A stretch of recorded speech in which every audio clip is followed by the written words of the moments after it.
What's going on, traders? Watch this video here for Thursday, May 28th. Starting off showing you the SPY. We gapped up, looked like we were selling off and ended up going out at the highs. This is just one really strong market, especially when you consider what's happened in the world. So it's very resilient, very impressive. I was out of the office for a couple hours today and still had a really nice day. A lot of it in part thanks to Wayne, some really nice calls.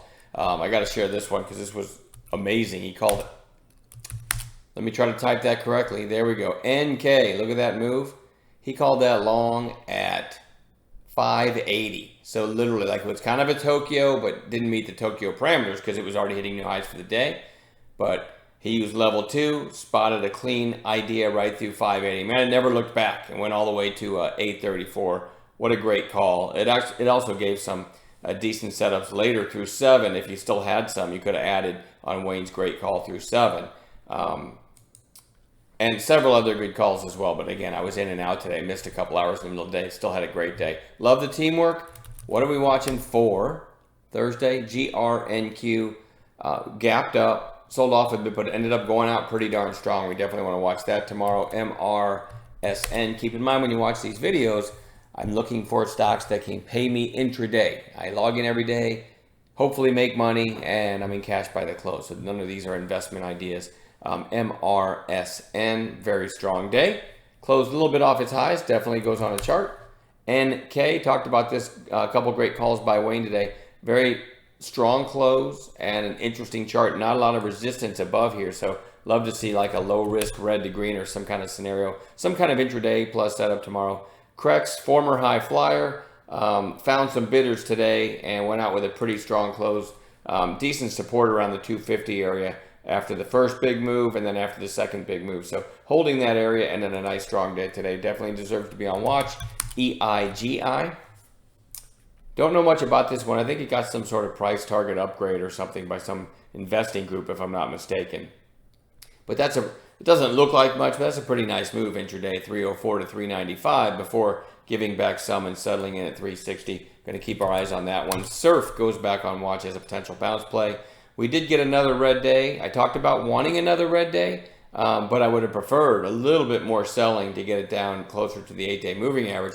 But no triggers in it today, so it didn't matter as far as any kind of false intraday signal, right? So we're just going to watch it again tomorrow. Maybe we get a low risk setup. I would love that. We'll see, right? XSPA, not in love with this one at all. Gapped up the other day. Sellers won. Gapped up a little bit the day after that. Sellers won. And then today, a pretty narrow range though. And it's still holding. If you look at the range on the gap up day, it was actually pretty wide percentage-wise speaking, 73 cents to $1.16. It's still holding that range. You could argue maybe coming into the 8-day. But certainly not holding up that well. It doesn't cost me anything to have it on a chart, so I will. SNDL, I believe, is in the pot genre, and had a pretty nice spike on massive volume for this stock 3 sessions ago. Topped out at 128. Now you've just got a couple lower highs on declining volume. If the pot space gets moving, I do like this. Maybe back up through $1 or something. We'll see if it gives an A+ setup. MBIO, big day yesterday. Today, kind of an inside day. It actually broke yesterday's low before closing kind of strong. I don't love this one, but I'm going to put it on a chart. Save, I wanted to throw one airline on watch. Save is SAVE. Gapped up, sold off, but then closed pretty strong.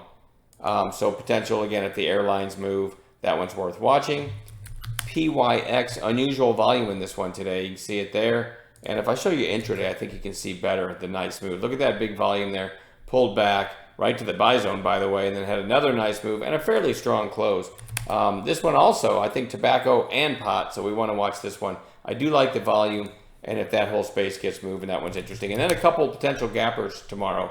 PHAS, this is the daily chart, so you can't see it here, but in after hours, it's closed out at 805. So big gap up. It actually popped and held up really well for the entire after hours session. Definitely goes on watch for potential gapper tomorrow, and then ARPO, kind of interesting as well. You had this big pop back here to $1.05. Now you've got, when you look at a chart like this, what you should see is, hey, there's a lot of bag holders from the gap up day. Look at the volume and look at where it is in relation to all that volume. It's way below the highs of the gap up day. So really bag holder city, right? So this isn't very interesting to me, except in after hours, it went out at $1.01. So if it opens up somewhere near $1 tomorrow, I would look and say, now all these shorts that won this battle, and maybe shorting this little bounce here too, now all of them are in trouble. So that makes this one a little bit more interesting to me. We'll see where what it does in pre-market tomorrow.